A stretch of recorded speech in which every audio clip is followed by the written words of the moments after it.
ইমানদার বান্দার কাছে আজরাইল আসবে 4 বার। একবার আইসা সর্বপ্রথম ইমানদারের বুকের মধ্যে হামলা চালাইব, কিন্তু ইমানদার বান্দার বুকের মধ্য থেকে 2 জন ফেরেশতা বাধা দিবে, ডাক দিয়া বলবে আজরাইল ইমানদার বান্দার রূহ তো বুক দিয়ে নেওয়া যাবে না। বলে কেন কেন?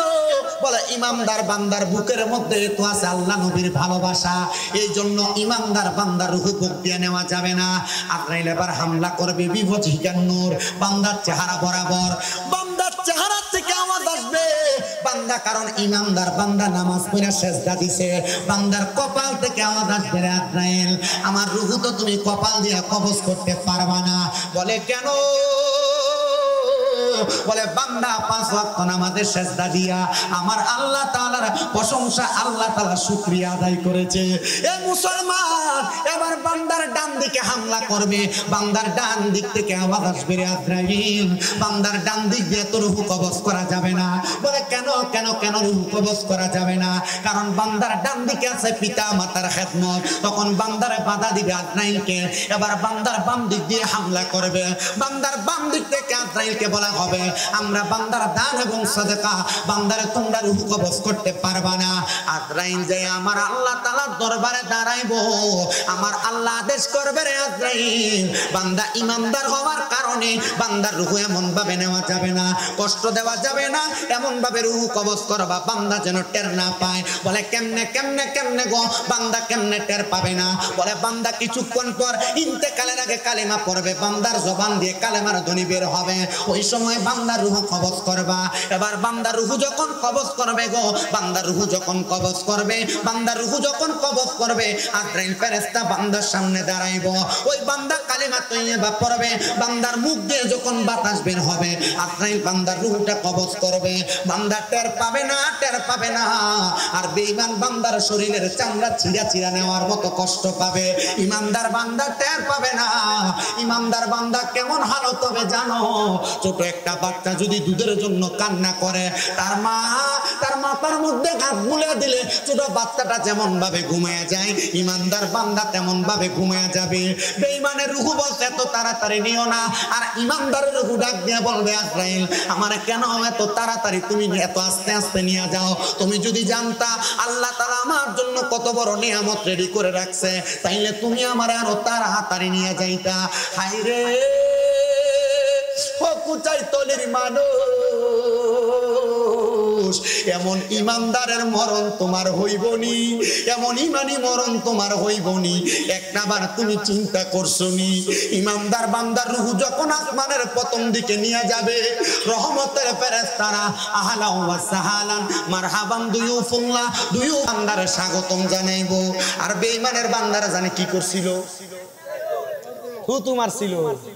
আর ইমানদাররে স্বাগতম স্বাগতম জানাইবো। আপনি আপনার বিচার আমি করা লাগবে না, এলাকার কেউ করা লাগবে না। এখান থেকে বাড়ি যাবেন, ডান হাতটা ডান গালের লগে লাগাইয়া পাটারে মিমের মতো বাঁকা কইরা চিন্তা করবেন আমি এই কাজ করছি, এই কাজের কারণে কবরে গেলে আমি ইমানদারের মতো যাইতে পারতাম না, এই কাজ করছি, এই কাজ করার কারণে কবরে আমি বেঈমানের মতো যাবো। আপনার বিচার আপনি হিসাব মিলাইয়া আপনি আপনার জীবন পাল্টায় ফেলবেন। আমি কেন আপনার কইতাম? আমি আমার ওয়াজের ভিতরে মানুষের নামাজের কথা কই না, কারণ নামাজের কথা কইলে লাভ নাই। বহুত ইমাম সাহেবরা ওয়াজে কয়, কুসাইতুলির মসজিদে নামাজের কথা কয় না, কথা কয় না, নামাজ পড়ে, জুমার নামাজে 2 রাকাত ছড়ে সুরের মতো বাইরেছিল, ঠিক না বা? এ যা অনে যা বেডির কাজ যাবে, যা 5 ওয়াক্ত ভরে না, শুক্রবারের দিনটাও সওয়া দেয় না, এ কাজ যাবে, যা দেখছির বাড়ি সসম্যানের বাড়ি এলাকা শুক্রবারে কোন রকম যায় 2 রাকাত ছইরা তাড়াতাড়ি বাইরেছিল, কথা কয় না কেন? এ পুরা মসজিদের মুসল্লি জুতারি আউলটাই এই বেটারা,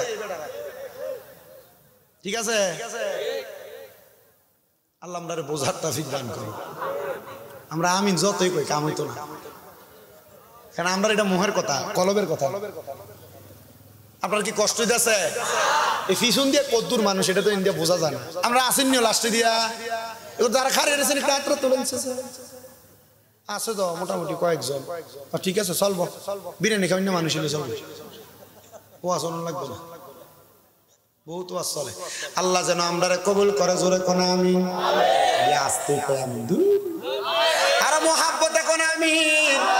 ইমানদার বান্দার রূহ নিয়ে আবার আসমানের দিকে গেলে ফেরেশতারা জানাইবো স্বাগতম স্বাগতম স্বাগতম। কিন্তু বন্ধুরে আমরা একটা মাছ ধরি, যে মাছটার নাম কুমিল্লার ভাষায় কয় বাইং মাছ। এটা হাতে ধরলে মনে হয় একবারে হাতের ভিতরে চাপ দিয়ে ধরে রাখুন যায়, ফিসলে জায়গা। ইমানদার বান্দার রূহ আজরাইলের হাতে থাকবে না, বান্দার হাত থেকে এমন ভাবে পিছলে পিছলে যাবে। আজরাইল ডাক দিয়ে বলবে আল্লাহ বান্দার রূহ কোথায় রাখবো? স্বর্ণ এবং রূপার জান্নাতি পেয়ালার মধ্যে রাখা হবে, কিন্তু সেখানেও বান্দার রূহটা থাকবে না, বান্দার রূহটা সেখানেও থাকবে না। আল্লাহ আজরাইল আয়াত শুনিয়ে দিবে, ওয়ালা তাকুলু লিমান ইউকতালু ফি সাবিলিল্লাহি আমওয়াত বাল আহইয়াউ ওয়ালাকিন লা তাশকুরুন। আজরাইল,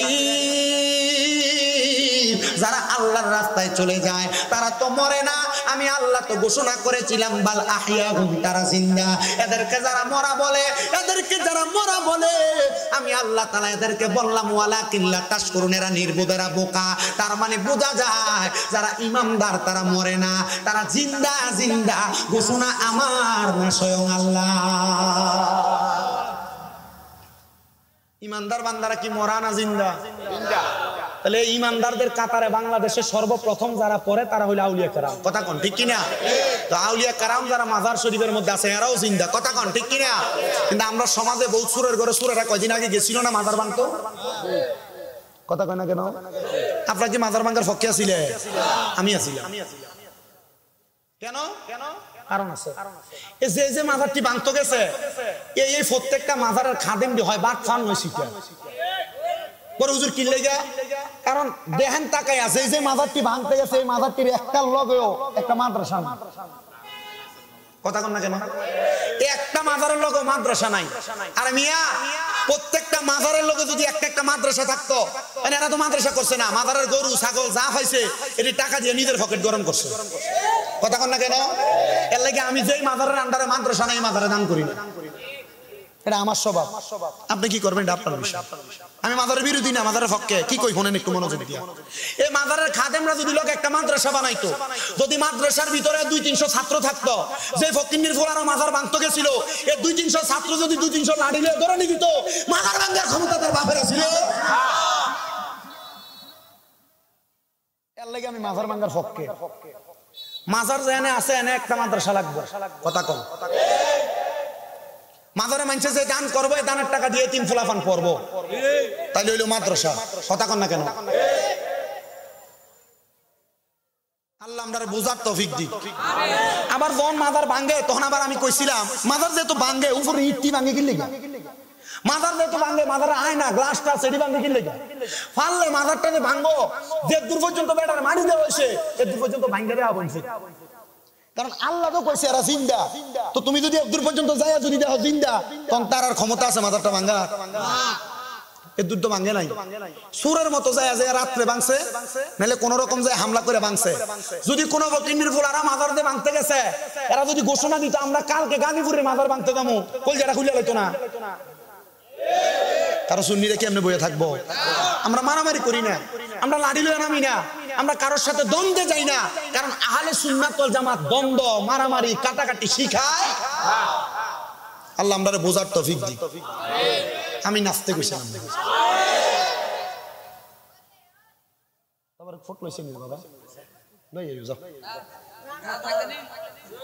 রংসা দন খাবাইছিস না দমকার কাটা রংসা আনো যাও। এটি দুধ চা, দুধ চা মজ হয়েছে, কিন্তু অনকালে দুধ চা গেলে কাম হইতো না, গলা টেপ বেশ খেয়ে লেবে। আল্লাহ আমরা বোঝার তৌফিক দান করুন, জোরে কোন আমিন। ওই ইমানদার বান্দার রূহটাকে জিন্দায় অবস্থায় ইমানদাররে দেওয়া হবে। হে কুচাইতলির মানুষ, হে আমার কুচাইতলির বাবারা, হে আমার কুমিল্লা শহরের আমার যুবক বন্ধুরা, একটু মনোযোগ দিয়া শোনো। যেহেতু আমার পর্দার সাবজেক্ট দিছে, হে মুরব্বী বাবারা, তুমি তোমার বউডারে পর্দা করায়ও, তোমার মাইয়াডারে পর্দা করায়ও, তোমার কন্যাটারে পর্দা করায়ও, তোমার মারে পর্দা করায়ও, তোমার বোনরে পর্দা করায়ও। মনে রাখো মা বোন বউরে বেপর্দা ঘুরাইয়া তুমি মরবা, কবরে গেলে শান্তি পাইবা মনে করছো? না না, মনে রাখো, মনে রাখো, এরা বেপরদা চলার কারণে আল্লাহ তোমার কবরে আযাব দিব। বলে হুজুর কেন, কিভাবে আযাব দিব? আমি আপনাদের কাছে দামেস্কের একজন বড় আল্লাহর ওলির কথা শোনায় দেই, যিনার নাম হযরতে ফতে আলী সুবহানী রহমাতুল্লাহ আলাইহি। এই ফতে আলী সুবহানী রহমাতুল্লাহ আলাইহি বলে, আমি মিশকাতুল মাসাবির কিতাবুস সালাত অধ্যায়ের একটা হাদিসের উপর আমল করি। হাদিসটা কি? নবীজি বলছেন, আমি প্রত্যেকদিন ফজরের নামাজ পড়ে সূর্য উদয় হওয়ার আগ পর্যন্ত নামাজের মুসল্লা ত্যাগ করতাম না। নবীজি কেন? বলে আমি সূর্য উঠার পরে 2 রাকাত নামাজ পড়তাম, ওই নামাজের নাম সালাতুল ইশরাক। মারহাবা। ওই নামাজের নাম সালাতুল ইশরাক। হযরত ফতে আলী সুবহানী বলেন, আমি ইশরাকের নামাজের নিয়ত করব, প্রত্যেকদিন এমন ভাবে নামাজ পড়ি, কিন্তু আমি ওই দিন হঠাৎ করে আমার নামাজের মুসল্লার মধ্যে ফজরের নামাজের পরে সূর্য ওঠার অপেক্ষা করতেছিলাম। এমন টাইমে আমি আর সূর্য ওঠার অপেক্ষা করতে পারি নাই। আমার চোখটা একটু রাত্রে অর্ঘুম থাকার কারণে লাইগা আসছে। আমি ঘুমায় গেলাম। আমি ঘুমানোর পরে হঠাৎ করে দেখতে পাইলাম আমার ঘুমের ঘরে একজন সুন্দর চেহারাওয়ালা মানুষ হাজির হয়ে গেছে। হায়রে, এই সুন্দর চেহারাওয়ালা মানুষটারে দেখতে কেমন লাগে জানুনি? আমি দেখলাম ওই মানুষটার নাভি থেকে মাথা পর্যন্ত বড় সুন্দর দেখা যায়, কিন্তু তার নাভি থেকে পায়ের তালু পর্যন্ত আগুন ধাউ দাও করে জ্বলতেছে। নাউজুবিল্লাহ পড়বেন না। ওই আল্লাহর ওলি বলেন, আমি স্বপ্ন দেখলাম একজন মানুষ জিনার নাভি থেকে পায়ের তালু পর্যন্ত আগুন, আর নাভি থেকে মাথার তালু পর্যন্ত ভালো। হযরত ফতে আলী সুবহানী বলেন, আমি তারে প্রশ্ন করলাম, মেরে আল্লাহর বান্দা, তোমার কেন এমন অবস্থা, তোমার কেন এমন খারাপ অবস্থা, তুমি কি বলতে পারবা? তিনি আমারে ডাক দিয়ে কয়, হুজুর, আমি দুনিয়াতে নামাজ কম পড়ি নাই, আমি বড় বুজুর্গ ছিলাম। আমি দুনিয়াতে ইবাদত কম করি না, আমি বড় বুজুর্গ ছিলাম। কিন্তু হুজুর, ও পানের বুজুর্গ, আমি দুনিয়াতে থাকা অবস্থায় আমার একটা কন্যা সন্তান ছিল, যার বয়স ছিল 13 বছর। আমি আমার কন্যাটারে কোরআন হাদিস মোতাবেক মানুষ করেছি। আমার কন্যাটাকে সুন্দরভাবে পড়ালেখা করাইছি। আমার মাইয়া পর্দা করত, বেপর্দা বেহায়াপনা কইরা পরপুরুষের সামনে যাইতো না। কিন্তু হুজুর, আমি যখন ইন্তেকাল করি, আমার স্ত্রীর গর্ভের মধ্যে একটা বাচ্চা ছিল, যেই বাচ্চাটার বয়স ছিল মাত্র 5 মাস। হুজুর, আমার ইন্তেকালের পরে ওই মাইয়াটা যখন জন্ম নিল, জন্ম নেওয়ার হর্ষে প্রাপ্তবয়স্ক, কিন্তু আমার প্রথম মেয়েটার মতো আমার দ্বিতীয় মেয়েটা হয় নাই। আমার মেয়েটা বড় উগ্র ছিল, বেপর্দা বেহায়াপনা করে ঘুরতো। আমার মেয়েটা বেপর্দা ভাবে চলাফেরা করে। এই জন্য আমার আল্লাহ তাআলা আমি আব্বার কবরের মধ্যে আমার মেয়ের কারণে আযাব দেয়। এ আমার কুচাইতলি এলাকার মাইকের আওয়াজ শুনতেছ আমার মা বোনেরা, মনে রাখো গো মা, তুমি বেপর্দা বেহায়াপনা কইরা চললে আমার আল্লাহ তাআলা তোমার আব্বার কবরে আযাব দিবে, তোমার আম্মার কবরে আযাব দিবে, তোমার স্বামীর কবরে, তোমার ভাইয়ের কবরে আযাব দিবে। ওই মাইয়াটার কথা বইলা আল্লাহর বান্দাটা হঠাৎ করে ঘুম থেকে চলে গেলেন। উনি ডাক দিয়া কয়, জগতের মানুষের দলেরা, জানো রে জগতের মানুষের দলেরা, আমি এমন স্বপ্ন দেখার পরে আমি আমার স্বপ্ন দ্রষ্টাটা ভাঙ্গা দিয়া আমি হঠাৎ করে আমার গায়ের মধ্যে তাকে দেখলাম চিকন চিকন ঘাম দেখা যায়। আমি এমন অবস্থা দেখা হঠাৎ করে আবার দাঁড়ায় গেলাম। আমি দাঁড়ায়া চিন্তা করলাম, কেমন অবস্থারে হইতেছে, কেমন অবস্থারে হইতেছে। একটা মাইয়ের কারণে আব্বার কবরের মধ্যে যন্ত্রণাদায়ক শাস্তি দেওয়া হইতেছে। এবার আমি চিন্তা করলাম, আমি তার খবর নিব কোন জায়গায় তার বাড়ি। দামেস্ক এলাকা তালাশ করতে করতে হঠাৎ কোন ঘরের মধ্যে দেখা না পাইয়া একটা ঘরের সামনে যে সালাম দেয়, আসসালামু আলাইকুম ওয়া রাহমাতুল্লাহ, আসসালামু আলাইকুম ওয়া রাহমাতুল্লাহ, আসসালামু আলাইকুম ওয়া রাহমাতুল্লাহ। তিনি বলেন 3 বার সালাম প্রদান করলাম, আমার জন্য দরজা খুলে না। কিন্তু তৃতীয়বার আমার সালামের জবাব না দিয়া একটা মেয়ে বেপরদা ভাবে বের হইয়া তার হাতের মধ্যে থেকে থেকে একটা পানির পাত্র থাইকা কিছু ময়লা পানি আমার গায়ের মধ্যে ফিকা মারছে, কিছু ময়লা পানি আমার গায়ের মধ্যে মেলাইয়া দিছে। আমি এইটা দেখা আমি মাইয়াটার দিকে তাকাইলাম আর বললাম, এমন মাইয়া যে মাইয়া আমার গায়ের মধ্যে এমন ময়লা দিছে, আল্লাহ তুমি তার হেদায়েত দান করো। উনি ওই ঘরের সামনে গিয়ে 3 বার সালাম দিছে। কয়বার? 3 বার সালাম দেওয়ার পর দরজা খোলে না, কিন্তু 3য় বার দরজা খুলে ওনার গায়ের উপরে কি মারছে? ময়লা পানি মারছে। উনি বলেন, আমি সেখান থেকে চলে যাচ্ছিলাম, এমন টাইমে মহিলাদের কণ্ঠে আমার কে জানি সালামের জবাব দেয়, ওয়া আলাইকুমুস সালাম ওয়া রাহমাতুল্লাহি ওয়া বারাকাতুহু। আমি সালামের জবাবটা পাইয়া তার দিকে তাকাইলাম না। দ্বিতীয়বার জবাব দেয়, তার দিকে তাকাইলাম না। তৃতীয়বার জবাব দেয়, তার দিকে তাকাইলাম না। আমি আবার না তাকানোর কারণে এবার আমারে আবার সালাম দেয়, আসসালামু আলাইকুম ওয়া রাহমাতুল্লাহ। বুঝতে পারলাম এ মাইয়াটা বড় শিক্ষিত মাইয়া। এ মাইয়া আমার সালামের জবাব যখন আমি দেই নাই, তখন মাইয়া উল্টে আমার আবার সালাম প্রদান করেছে। আমি জিজ্ঞাসা করলাম, আমি যে আপনাদেরকে এতবার সালাম দিলাম, জবাব দিলেন না, উল্টে আমার গায়ের উপর ময়লা পানি ফিকা মারলেন, কারণটা কি একবার কি বলবেন নাকি? উনি বলতেছেন, হুজুর আপনি যখন আমাদেরকে সালাম দেন তখন আমরা মা মেয়ে মিলা নামাজ পড়তেছিলাম। বলে, আপনারা ঘরের মধ্যে সদস্য কয়জন? আমরা 3 জন সদস্য, কিন্তু আমার এই বোনটা বড় উগ্র, এই বোনটা বড় বেপরদা, এই বোনটা বড় বেহায়াপনার মতো চলাফেরা করে। হুজুর তার পক্ষ থেকে আমরা মাপ চাই, আপনি ক্ষমা সুন্দর দৃষ্টিতে দেখবেন। হুজুর ডাক দিয়া কয়, হ্যাঁ হ্যাঁ হ্যাঁ, এই মাইয়াটা উগ্র হওয়ার কারণে তোমার আব্বার কবরে আল্লাহ আযাব দিতেছে। নাউজুবিল্লাহ বললেন না? এই মেয়েটা উগ্র হওয়ার কারণে তোমার আব্বার কবরে আযাব দেয়। এই কথা শুনে ওই মেয়েটা ওই আলেমের পায়ের মধ্যে জড়ায় ধরে ডাক দিয়া কই, হুজুর আমি আমার জন্মের পরে আব্বাকে দেখি নাই, উনি ইন্তেকাল করেছে। হুজুর আমার আব্বা জান বুঝি আমি মেয়ের কারণে আযাবের শিকার। হুজুর আপনি বলেন না আমার আব্বারে আল্লাহ কেমনে মাফ করব? বলে, তুমি ব্যাপারটা চলবা, আল্লাহ তাআলা তোমার আব্বারে মাফ করব তুমি মনে করছো? মাইয়া ডাক দিয়ে কই, হুজুর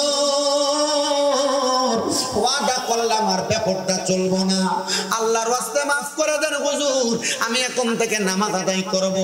ওই মাইয়া বলেন, আমি হুজুরের কাছে ক্ষমা প্রার্থনা কইরা একটানা 7 দিন পর্যন্ত নামাজ আদায় করি, আর ব্যাপারটা চলি না, বেহায়াপনা করি না। এই কুচাইতলির মুজিরা কান্দির পাড়ের মার্কেটটা তোমার সব জায়গায় চিনা। ব্যাপারটা চলতে চলতে ঢিলা ঢালা বোরকা না পইরা টাইট ফিটিং জামা পরতে পরতে, গায়ে হলুদের অনুষ্ঠানে নাচতে নাচতে, বেহায়াপনা করতে করতে তোমার লজ্জা চলে গেছে। মাগো মনে রাখবা, দাইয়ুস মহিলারা জান্নাতে প্রবেশ করবে না। ওই মাইয়াটা 7 দিন পর্যন্ত আল্লাহ তাআলার ইবাদত করছে। 7 দিন পর্যন্ত ওই ফতে আলী সুবহানী নামক আল্লাহর বান্দার কাছে যায় ডাক দিয়ে কই, হুজুর আপনার কাছে আমার করজোরে আবদার, হুজুর আপনি বলেন না আমার আল্লাহ তাআলা আমার আব্বারে মাফ করছেনি। হুজুর কয়, আমি জানি না, আমি শুধু স্বপ্ন দেখছি তোমার আব্বা জান কষ্ট পাইতেছে। এখানে অনেকে আছেন মা মারা যাওয়ার পরে মারে স্বপ্ন দেখেন, বাবারে স্বপ্ন দেখেন, দাদা দাদি আত্মীয় স্বজনদের স্বপ্ন দেখেন। মনে রাখবেন, আল্লামা ইবনে সিরিনের স্বপ্নের কিতাবের শুরুর দিকে লিখতেছে, স্বপ্নের মধ্যে ওই ব্যক্তি তার আত্মীয় স্বজনকে দেখে, বলে কারা কাদেরকে দেখে, স্বপ্নে তাকেই দেখানো হয় যারা স্বপ্ন দেখাইলে কবরবাসীর উপকার হবে। যখন আপনি আপনার মা, আপনার বাবা, আপনার আত্মীয় স্বজনকে স্বপ্ন দেখবেন, তখন আপনারা আল্লাহর কাছে হাত তুলে তুলে দোয়া করবেন, আল্লাহ যারা স্বপ্ন দেখলাম তুমি আল্লাহর ওয়াস্তে তুমি তারা মাফ করে দাও। ওই মাইয়াটা ডাক দিয়া কয়, হুজুর আপনি তো স্বপ্ন দেখছেন ঠিক আছে, তো এখন তো আমি আর গুনার কাম করি না, আল্লাহ কি আমার আব্বা জানরে মাফ করছেনি, এটা একবার আপনি আমারে বলবেননি? মাইয়াটার কথা মোতাবেক হুজুর বলে, আমি সাথে সাথে আল্লাহ তাআলার কাছে দোয়া করলাম, আল্লাহ তার অবস্থা সম্পর্কে আমাদেরকে জানাইয়া দেন। ওই মাইয়ারে আমি বললাম, তুমি তাহাজ্জুদের নামাজ আদায় করবা, তাহাজ্জুদের নামাজ ফজর, যোহর, আসর, মাগরিব, এশা এই 5 ওয়াক্ত নামাজের পাশাপাশি ফজরের নামাজের আগে একটা সময় 2 করে 4 রাকাত, 3 4 12 রাকাত তাহাজ্জুদের নামাজ। অনেক বয়স্ক বাবার এখানে বসছেন, রাত রাত্র 2টা 3টার সময় আপনার ঘুম ভেঙে যায় আর ঘুম লাগে না, আমি আপনার কাছে আবদার করব ওযু বানাইয়া আপনার ঘরের একটা কর্নারের মধ্যে নামাজের মুসল্লাটা বিছায়া তাহাজ্জুদের নামাজ পড়বেন। এই তাহাজ্জুদের নামাজ রিজিকের ব্যবস্থা করে, এই তাহাজ্জুদের নামাজ বিপদ থেকে উদ্ধার করে, কঠিন রোগ থেকে ক্ষমা প্রার্থনা করে। হাইরে মুসলমান, ও আমার কুচাইতলির বাবারা, জ্ঞানী গুণী মুসলমানেরা, একটু অন্তরের কানটা লাগে শুনেন। মাইয়াটা এই কথাটা বলার সাথে সাথে বাড়িতে যাইয়া তাহাজ্জুদের নামাজ পড়ে।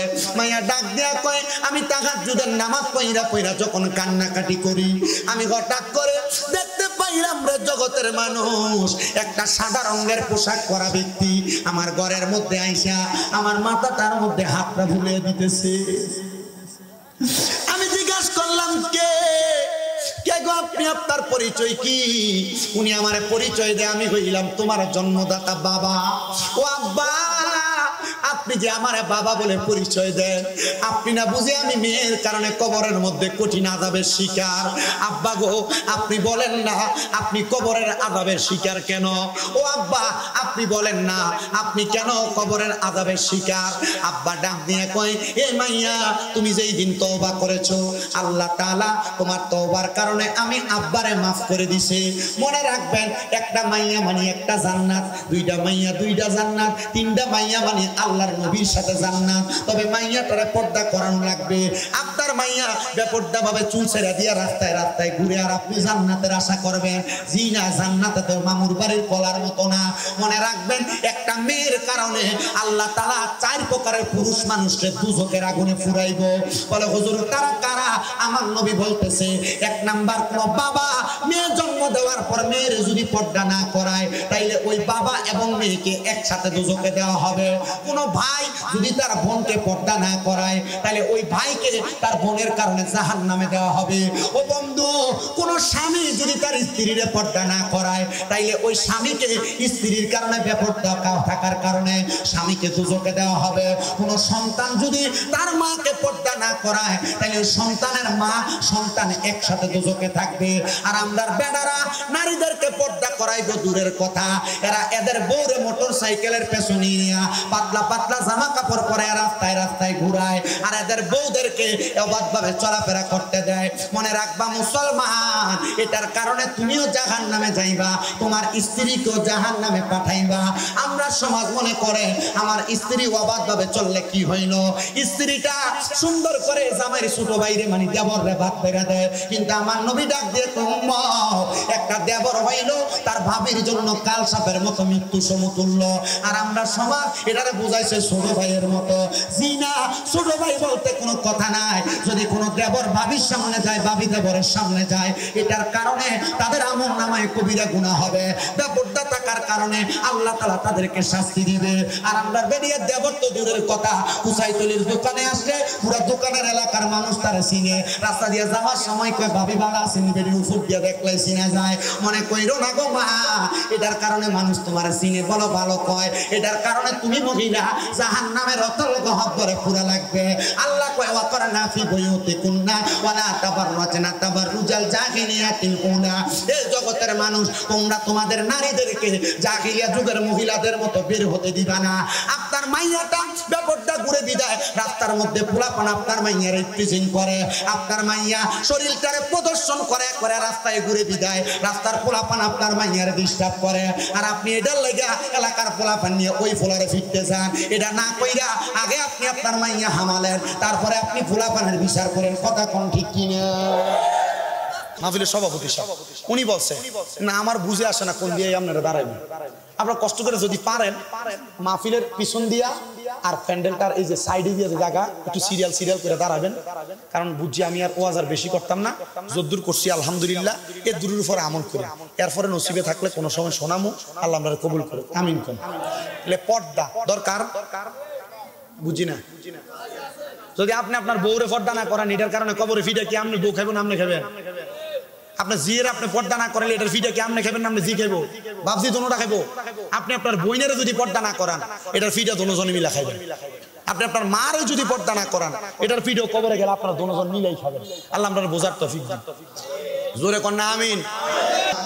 ইয়া ইলাহি রহম ফরমা মুস্তাফা की वास्ते फूले दे दरवाजाए रहमत गदा की वास्ते रहमतुल लिल आलमीन खत मेरे सुलझाने जहाँ अहमद व हामिद मोहम्मद मुस्तफ़ा की वास्ते मबूदो ओ दयाल अल्लाह अपनी की आसमाने ना जमीने ना पाहाड़े ना दरियाয় এ গত জীবনে আপনার কত তালাশ করলাম সন্ধান পাইলাম না আল্লাহ বহু সন্ধানের পরে এই কুমিল্লা শহরের অন্তর্গত আদর্শ সদর কুমিল্লা মেডিকেল কলেজ সংলগ্ন উচাইতলি সরদার বাড়ি যুব সমাজের উদ্যোগে কবরবাসীদের আত্মার মাগফিরাত কামনায় মহাপবিত্র ঈদে মিলাদুন নবী সাল্লাল্লাহু আলাইহি ওয়াসাল্লাম আজিমুশ শান ওয়াজ দুয়ার মাহফিল সাজাইয়া আমার সঙ্গে উলামায়ে কেরাম দাড়ি পাকা মুরব্বি বাবারা তলেবুল ইলম বিশেষ করে আমার যুবক নওজোয়ান ভাইয়েরা ছোট্ট ছোট্ট মাসুম বাচ্চারা পর্দার অন্তরালে আমার কত মা বোনেরা মাপ পাওয়ার আশায় আল্লাহ দুইখানা হাত বাড়াইছে গো আল্লাহ যার হাতটা তোমার কাছে মায়া লাগে পছন্দ হয় ওই হাতের উসিলায় আমরা প্রত্যেকের জীবনের গুনাহ মাফ কইরা আমরারে বেগুনাহ মাসুম বান্দা বানায়া দাও আল্লাহ আজকের মুনাজাতের মধ্যে কে জানি হাত বাড়াইছে কার জানি জগতের মধ্যে বাবা নাই যেই বাবা রিকশা চালাইয়া মাটি কাইটা মাথার গাম পায়ে ফালাইয়া নিজের রক্তরে পানি বানাইয়া সন্তানরে মানুষের মতো মানুষ বানাইছে এমন আব্বা যাদের অন্ধকার কবরের আল্লাহ আব্বার কবর জান্নাতের বাগান বানাইয়া দাও আল্লাহ কে জানি হাত বাড়াইছে কার জানি জগতের মধ্যে মা নাই হায়রে মা যেই মারে মা কইয়া ডাকলে কলিজার আগুন ঠান্ডা হইয়া যায় যেই মায়ের দিকে নেক নজরে তাকাইলে কবুল হজের সওয়াব হইয়া যায় আল্লাহ যার এমন মা দুঃখিনী অন্ধকার কবরে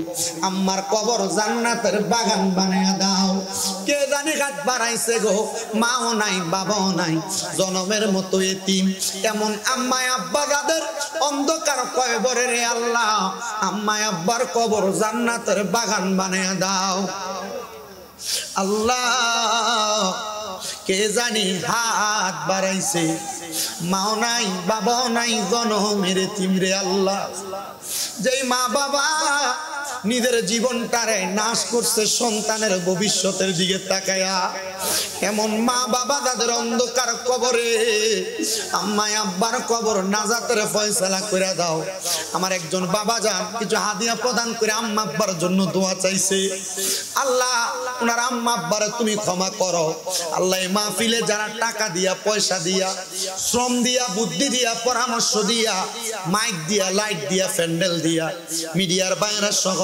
সম্মানিত শ্রোতা মণ্ডলী পুরুষেরা পর্দার অন্তরালের আমার মা বোনেরা আল্লাহ প্রত্যেককে তুমি কবুল মঞ্জুর করে নাও মনিব বিশেষ করে আক্তার ভাইয়ের জন্য দোয়া চাওয়া হয়েছে ওনা অসুস্থ মানুষ শেফায়াতুল কামেলা নসিব করে দাও আল্লাহ বিশেষ করে এই কুমিল্লাটার জমিনে শান্তির ফয়সালা সারা বিশ্বের আনাচে কানাচে যত মুসলমান ইমামদার আছে প্রত্যেককে আপনি শান্তির পয়গামে কবুল আর মঞ্জুর করে নেন রব্বুল আলামিন আল্লাহ এই মাহফিলে যারা টাকা দিয়া পয়সা দিয়া শ্রম দিয়া বুদ্ধি দিয়া পরামর্শ দিয়া বিশেষ করে অনেক প্রবাসী ভাইয়েরা বিদেশ থেকে দোয়া চায় আল্লাহ প্রবাসীদের কামাই রুজিতে বরকত দাও প্রবাসীদের হায়াতে বরকত দাও প্রবাসীদের মনের নেক নেক আশা পূরণ করো আল্লাহ প্রবাসীরা দেশের বাড়ি থেকে বিদেশের বাড়িতে যাইয়া বড় কষ্ট কইরা পরিবারের জন্য ইনকাম করে আল্লাহ প্রত্যেক প্রবাসীদেরকে তুমি কবুল আর মঞ্জুর করে নাও